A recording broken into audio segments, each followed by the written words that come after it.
Florence Okoye. Florence is a user experience and service designer interested in community-centered and participatory design as an approach for creating sustainable solutions within complex systems. She's also, since 2015, part of Afrofutures UK, an interdisciplinary collective that explores the intersection of race and critical perspectives on technology. So yes, obviously, firstly, just want to say thank you very much for having me here. This is quite exciting, especially as this is actually quite new stuff that I'm presenting. Hasn't really been shown or discussed in this kind of setting before. So I'm really looking forward to the discussion that follows, I guess. So I currently work as a user experience designer at the Natural History Museum. And kind of just before I kind of really get into this, I thought it would be good to start off with some context. So, the Anthropocene is a term widely used since its coining by Paul Crutzen and Eugene Sturmer in the year 2000 to denote the present time interval in which many geologically significant conditions and processes are profoundly altered by human activities. These include changes in erosion and sediment transport associated with a variety of anthropogenic processes, including colonization, agriculture, urbanization, and global warming. The chemical composition of the atmosphere, oceans, and soils, with significant anthropogenic perturbations of the cycles of elements such as carbon, nitrogen, phosphorus, and various metals. Environmental conditions generated by these perturbations, which include global warming, ocean acidification, and spreading oceanic dead zones. The biosphere, both on land and in the sea, as a result of habitat loss, predation, species invasions, and the physical and chemical changes noted above. The term Anthropocene has emerged as a popular scientific term used by scientists, the scientifically engaged public, and the media to designate the period of Earth's history during which humans have a decisive influence on the state, dynamics, and future of the Earth system.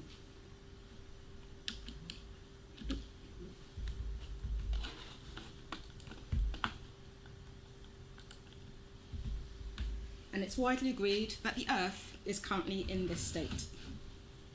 So yes, this is me with my talk with a very long title, but as I said, mostly because this is fairly new stuff and I haven't quite thought how to condense it and turn it into something snappy and exciting. But if anyone can come up with anything, do let me know, and you'll be co-credited on any future talks. Got that going for it. But yes, you can follow me on Twitter, either my personal Twitter account or at afrofutures_UK, which is the collective I'm part of. So just want to begin, I guess, with noting that it's really interesting, particularly in this particular time that we live in. One of the many missions of the Natural History Institution, and I'm talking institution more broadly, generally speaking, is to encourage an engagement with the natural world. And on the website of almost every institute that has some connection to the field of natural history, you will read a statement that describes how it aims to raise awareness of the natural world, open up science and research to the general public, etc., etc. And words like sustainability, climate change, biodiversity loss are not uncommon. And as a user experience designer, my question is always which? On whose behalf is it, be it a person, a body, an audience, a species, on whose behalf is it that we're primarily considering the workings of a system? Regarding this universal vocation, who is it that needs to be engaged with the natural world? And if they need to be engaged, whence the estrangement? There is certainly an irony in the fact that it's the forces that gave rise to the Natural History Institution that actually contributed to the current form of this estrangement.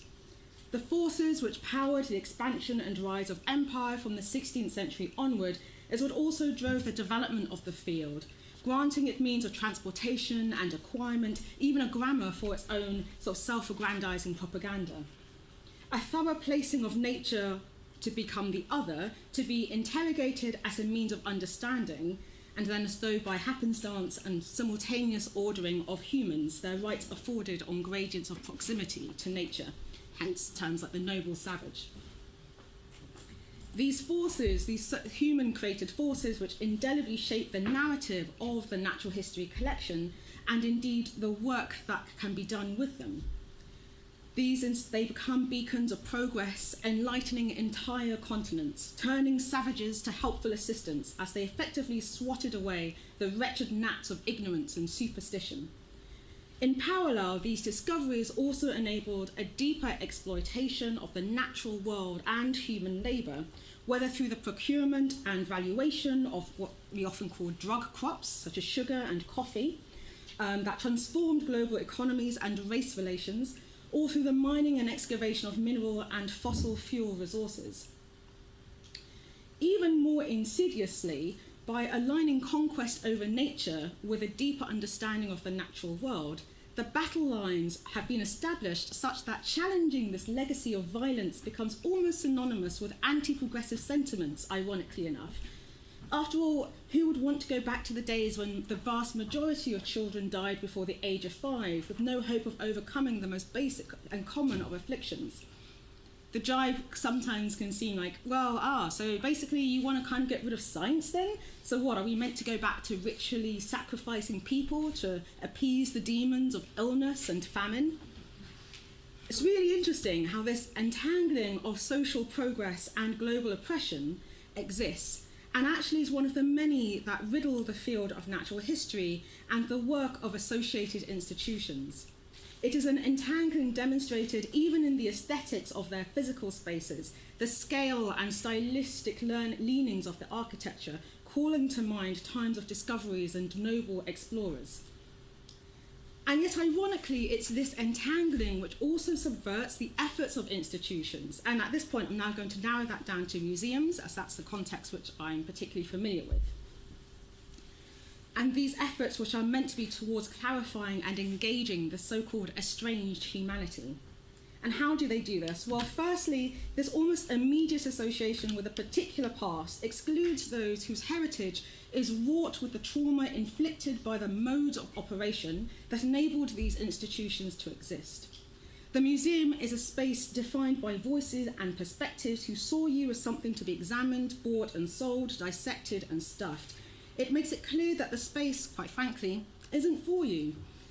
The mechanics of knowledge acquisition also had a really interesting knock-on effect, wherein knowledge ends up becoming associated with oppressors. And this obviously is further exacerbated by class narratives, which actually on a broader level, on a broader scale, when it comes to STEM engagement, are particularly damaging actually for encouraging people to take up the mantle of becoming future scientists or engineers or mathematicians. Secondly, this entangling prevents a deep engagement with the work that many institutions now consider their raison d'etre, so to say, as they become spaces of the past to the average visitor, capturing a frozen time in the history of Western science, a historical spectacle that one is brought to passively imbibe for usually edifying reasons. And what's perhaps even worse is that this actually isn't even a negative for the vast majority of people who come to the average natural history museum. Because ultimately, however, nostalgia can remain a powerfully entropic force for those of us charged with deepening engagement with research, science, and nature. And finally, this entangling also leads to quite interesting misconceptions concerning the validity of natural history's mode of inquiry, the depth of which, of course, can range in severity, from being seen as simply the less sciencey of the rationalist crew, so to speak, to perceptions that it's just a science of dead things. Awesome things, like dinosaurs and mammoths, but dead things of no real relevance to us beyond providing spectacle. And yet we live in a time when this engagement with nature and the means of inquiry has never been more important. We repeatedly see the impact of human activity on the biodiversity of our habitats, which have huge ramifications for our ability even to feed ourselves. we are living in an ecosystem that is ever shifting away from the optimal Holocene conditions which our species evolved, dispersed, and grew within. And how are we to mitigate this, if only for our own species' sake, requires new kinds of interrogations? And what's particularly interesting for myself as an outsider to natural history, to be honest, is that these interrogations, actually ably explained by King and Achium in the 2017 paper, The Case for Natural History, these interrogations are actually kind of at the heart of the enterprise of natural history, which they kind of elucidate when they say that it's interesting how, given the importance of impending environmental issues, it's the particular skills in abductive reasoning and inferential reasoning, which could be potentially particularly useful for students of the future. And yet, it's these very approaches, the abductive, the retrodictive, and the inductive approaches, which are often put in opposition to what's sometimes called the hypothetico-deductive reasoning, which is common which is what we tend to associate with scientific reasoning and scientific methods of inquiry. Often because they're put in opposition with each other, there arises this misconception that the abductive and the inferential methods which natural history employs have less validity and actually less than of explanatory power, ironically enough. Ultimately, these approaches are also what lead to the intrinsic speculative power of natural history, allowing it to become a lens of temporal travel in any and all directions. Inductive reasoning, with its basis in probabilistic configurations, allows the existence of parallel Earths in a quasi-Everettian paradigm. I think it's no coincidence that one of my favourite natural history channels on YouTube, PBS Eons, which I highly recommend you watch if you're not already, tends to start its videos with asking the viewers to imagine a world that looks so different to our own. Imagine a world where the average temperature every day is like 20 degrees higher than you're used to. Earths of purple and teal can be equally mapped to a past whose trajectory leads to one with fish who learn to breathe, giant amphibians that clamber the South Pole, direwolves who cavort and gamble on the Great Plains of the past, and even a hairless hominid who rises from being the prey of jaguars and predatory birds to become the dominant life form on this planet. These very approaches, which are so fundamental to natural history, in turn enable alternative histories, which are then also able to support the multiple ways of inquiry which is demanded by decolonial and critical practices. All of these, again to quote King and Achium, focus on interpreting the causes of past phenomena and cannot rely on observation or engage in experimentation. To their credit, although, as I was saying before, this seems to still lead to certain misconceptions around the validity of these inquiries.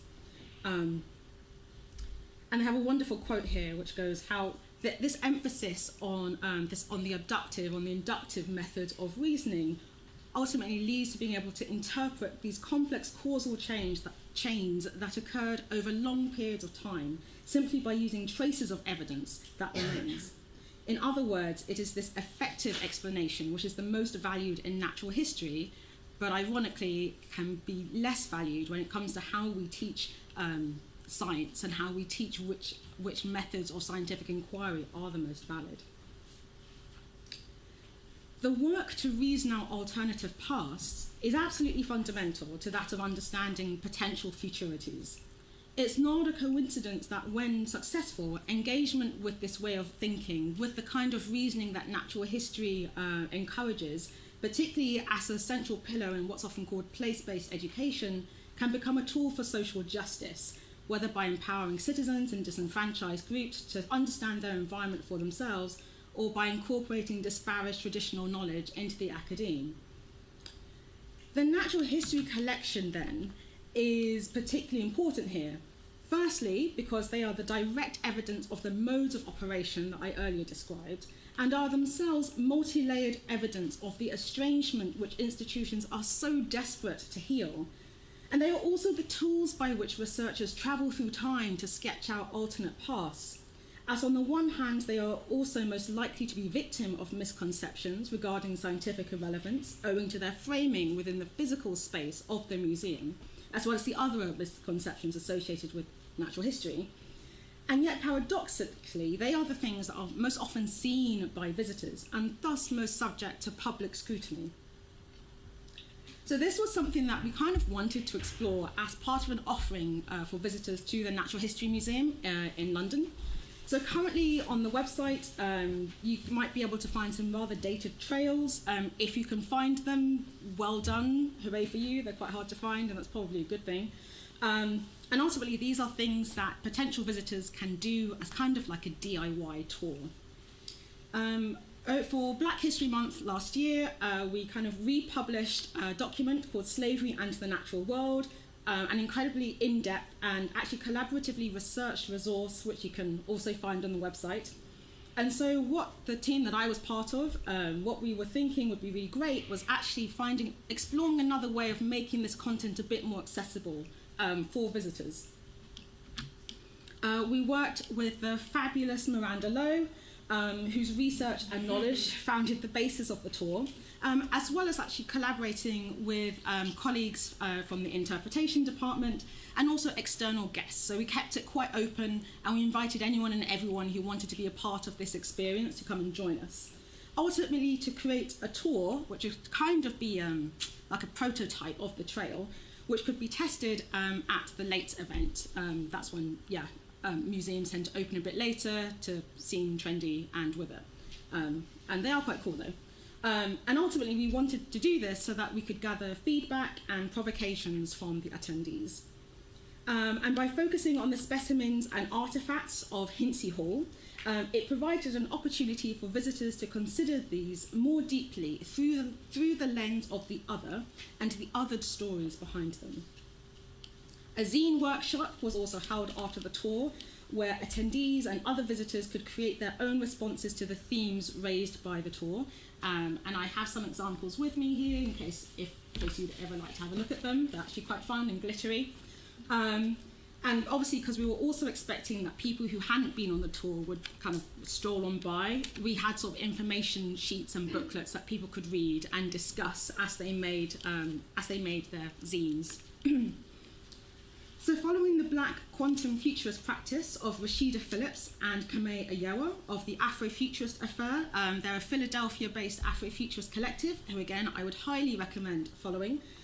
The tour that we created also included some sampling of 18th century Afro-Caribbean music, which had actually been transcribed by the slave owner who was the originating collector behind the British Museum, the Natural History Museum and the British Library, a certain Hans Sloane. It also provided a means to jump through time, to hear the soundscape of the enslaved, even if muffled by static of recording software or a deferring interpretation of sheet music. Personally, this also helped us demonstrate the means by which colonialist oppressors appropriated the narrative of scientific inquiry to justify their own obsession with collecting the other, and how the narrative of a neutral scientific inquiry smothers and hides the reality of what else was stolen, captured, and subverted to make such inquiry possible. What was really interesting was that this interface with the past seemed to also open the possibility that the Natural History Museum, as well as being a site of passive observation for visitors, could also be a site of rediscovery. And in some of the feedback that we got, a lot of the time people would mention the fact that now it had made them feel more confident about asking the questions of why, who, what, where, at anything that they looked at. And in fact, as the tour would go on, anecdotally speaking, it was really fascinating how people then became more confident about simply asking those questions about anything and anything that they saw that happened to be kind of interesting for them.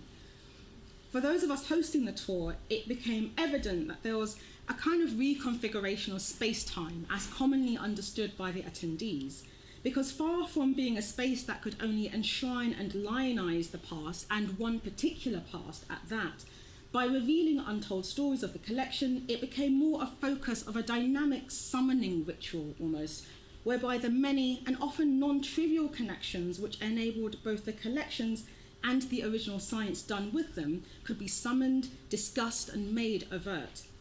in short, time, to quote Rashida, became something reversible, something that can be overlaid and mapped and remixed and cut up. That these connections are intimately linked with the processes that enabled the Holocene death we are, according to some, currently experiencing, emerged from following discussions and the feedback from the tour, to be honest. So one way, for example, that we tried to explain the connections between environmental destruction and colonialism was actually simply by looking at this golden canopy, which is the lovely ceiling that you'll see in Hintze Hall. And across it, what you'll see are basically the botanical specimens of empire. So kind of all the specimens that essentially made the British Empire great and good. So you'll see coffee, you'll see opium, you'll see cotton, you'll see ackee.